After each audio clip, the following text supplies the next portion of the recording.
Je vais emprunter l'autoroute. Si je vais en direction d'Angers. Oui, réponse A. Non, réponse B. De Vannes. Oui, réponse C. Non, réponse D.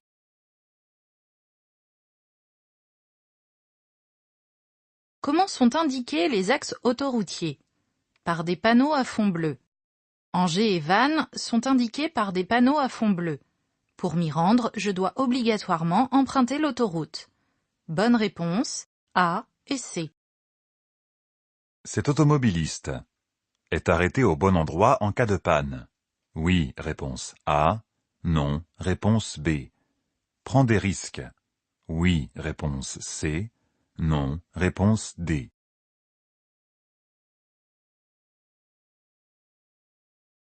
Quel est cet emplacement? Un emplacement d'arrêt d'urgence. Il est réservé aux usagers en difficulté qui ne peuvent pas continuer de circuler. Mais le piéton prend des risques en restant à proximité de son véhicule, du côté de la circulation et sans gilet haute visibilité. En effet, il est peu visible et doit se mettre à l'abri de l'autre côté de la rambarde de sécurité en attendant les secours. Bonne réponse, A et C. Mon temps de réaction dépend de la météo, réponse A, de l'état d'usure des pneus, réponse B, de ma vigilance, réponse C, de l'allure à laquelle je circule, réponse D. Le temps de réaction peut-il varier? C'est le laps de temps qui s'écoule entre le moment où je perçois une information et le moment où je vais agir. Il dépend donc de ma vigilance. La météo, l'état d'usure des pneus, l'allure à laquelle je circule auront des incidences sur la distance de freinage. Bonne réponse, C.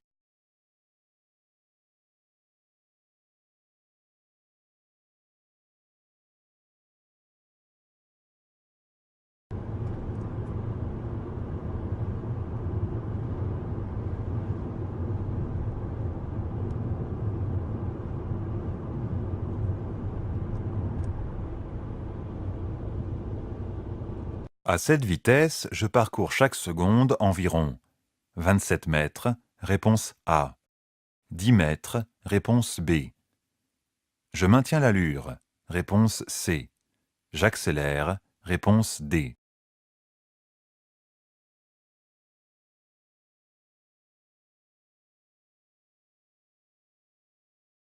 Quel comportement adopter lorsque je suis en train d'être dépassé?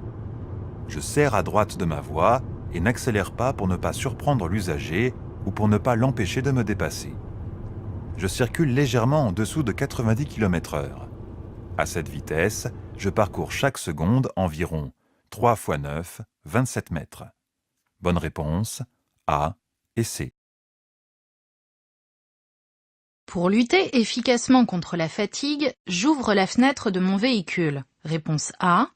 J'augmente le volume de la radio. Réponse B. Je fais une pause. Réponse C.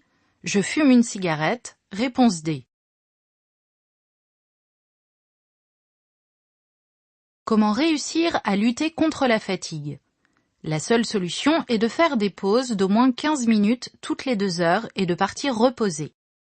Ouvrir la fenêtre, monter le volume de la radio, boire un café, fumer une cigarette ne sont pas des méthodes efficaces. Bonne réponse, C. Lorsque mon véhicule est très chargé, j'augmente la pression des pneus. Réponse A. Je diminue la pression des pneus. Réponse B. Je règle la hauteur des feux. Réponse C.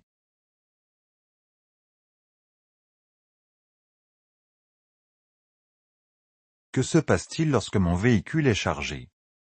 Automatiquement, il devient plus lourd, et le faisceau lumineux de l'éclairage n'est plus adapté. J'augmente la pression des pneus et règle la hauteur des feux. Bonne réponse, A et C. Stationné ainsi, ce véhicule risque d'user anormalement ses pneus. Oui, réponse A. Non, réponse B. Ses suspensions. Oui, réponse C. Non, réponse D. Un véhicule en stationnement peut-il user des pièces mécaniques? Oui, tout est dans la répartition du poids. En stationnant de la sorte, il y a un déséquilibre de la répartition du poids sur certaines pièces. Les pneus et les suspensions droites supportent plus de poids. Bonne réponse A et C. Je viens de stationner mon véhicule. J'ouvre la portière de préférence avec la main gauche, réponse A, droite, réponse B. Quelle importance d'ouvrir la portière avec la main droite ou gauche?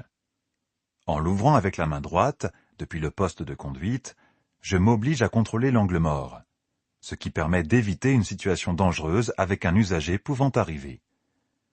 Même si je m'assure qu'aucun usager n'arrive, j'ouvre la portière avec prudence. Bonne réponse B. Mon passager peut s'installer de cette façon s'il a attaché sa ceinture. Oui, réponse A. Non, réponse B. Sans ceinture si je roule à faible allure. Oui, réponse C. Non, réponse D. Quel est le risque dans cette position?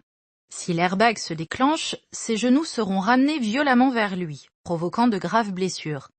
Même si cette position lui semble confortable, elle n'en est pas moins dangereuse avec ou sans ceinture. Bonne réponse B et D. Le risque d'accident mortel peut être multiplié par 14 si j'associe l'alcool aux médicaments. Oui, réponse A. Non, réponse B. À la drogue. Oui, réponse C. Non, réponse D. En quoi l'alcool pourrait-il être plus dangereux? Additionné avec des médicaments ou de la drogue, les effets sur le système nerveux sont détonnants, ce qui multiplie le risque d'accident mortel par 14. Bonne réponse A et C. Dans ce sens de circulation, ces motocyclistes ne présentent aucun risque pour moi. Oui, réponse A. Non, réponse B. En montagne, certains motards peuvent couper les virages. Oui, réponse C. Non, réponse D. Quels sont les dangers? La route est sinueuse et à double sens de circulation. La visibilité est nulle, je ne vois pas si un autre usager arrive en face. À ce niveau, ces motards ne posent plus de danger particulier. Mais je reste vigilant. D'autres motards peuvent arriver et certains coupent parfois les virages en montagne. Bonne réponse B et C. Dans un embouteillage, il est recommandé d'éteindre le moteur dès 3 secondes d'arrêt. Oui, réponse A.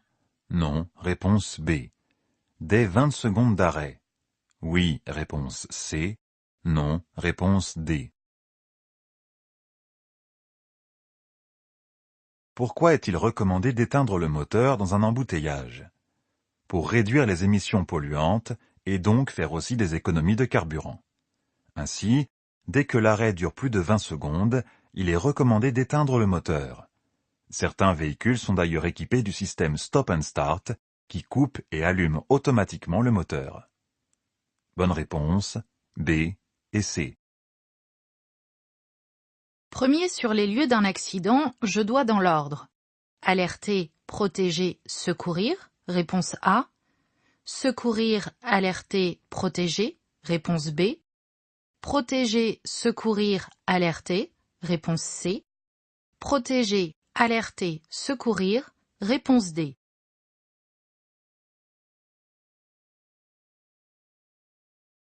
Comment agir?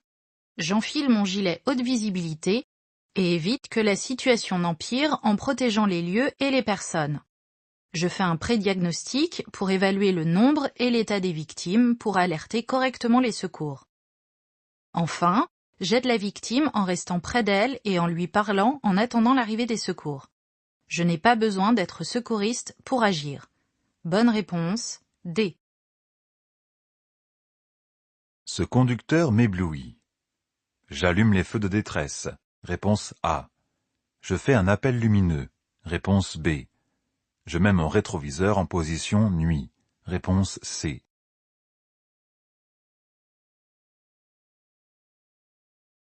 Que puis-je faire? Je dois lui signaler de changer de feu pour arrêter d'éblouir les usagers qu'il rencontre. La seule solution consiste à lui faire un appel lumineux. J'essaie également de regarder le bord droit de la chaussée, loin devant si possible, pour réduire l'éblouissement. Bonne réponse. B. Les niveaux de fluide se contrôlent toujours. Moteur chaud, réponse A. Moteur froid, réponse B.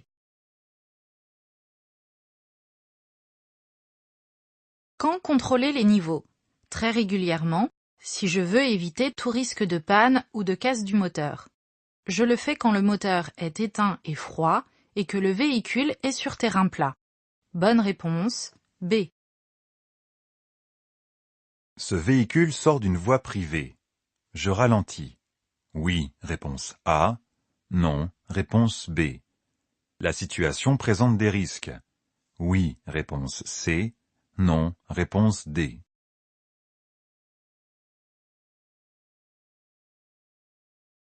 Cette situation présente-t-elle des risques?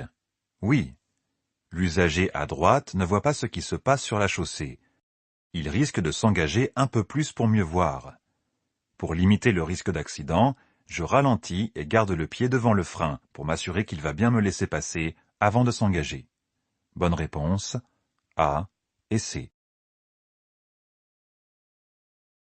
Régler correctement mon appuie-tête, c'est aligner le haut de l'appui-tête. À la nuque, réponse A. Au sommet de ma tête, réponse B. L'appui-tête a juste un rôle de confort de conduite.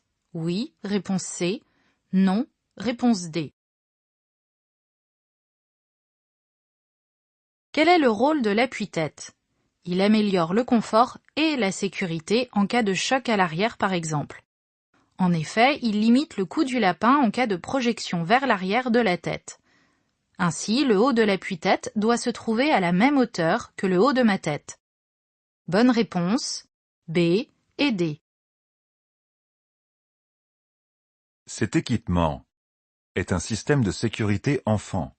Oui, réponse A. Non, réponse B. Permet de verrouiller l'ouverture des portières arrière, réponse C. Les vitres électriques, réponse D. À quoi sert cette commande? Elle permet de verrouiller l'ouverture des vitres électriques. Lorsque le voyant est allumé, les lève-vitres sont bloquées.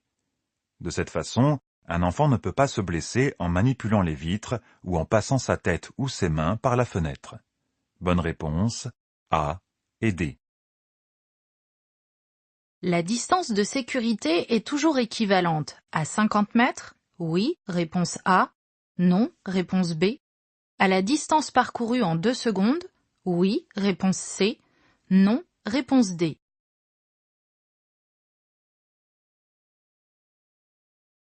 Qu'est-ce que la distance de sécurité? C'est l'espace libre que je laisse entre mon véhicule et les autres afin d'éviter tout risque de collision. Suivant l'allure à laquelle je circule, la distance de sécurité varie, mais elle doit toujours correspondre à la distance parcourue en 2 secondes. 1 seconde pour le temps de réaction, une autre seconde de marge de sécurité. Bonne réponse, B et C. La signalisation indique un châssis doux, réponse A. Un ralentisseur, réponse B. Un passage piéton, réponse C. Un arrêt de bus, réponse D. Qu'est-ce que la signalisation? Les panneaux et le marquage au sol. Ces triangles blancs indiquent un ralentisseur. Les rectangles blancs dessus positionnent un passage piéton. Je ralentis. Bonne réponse, B et C.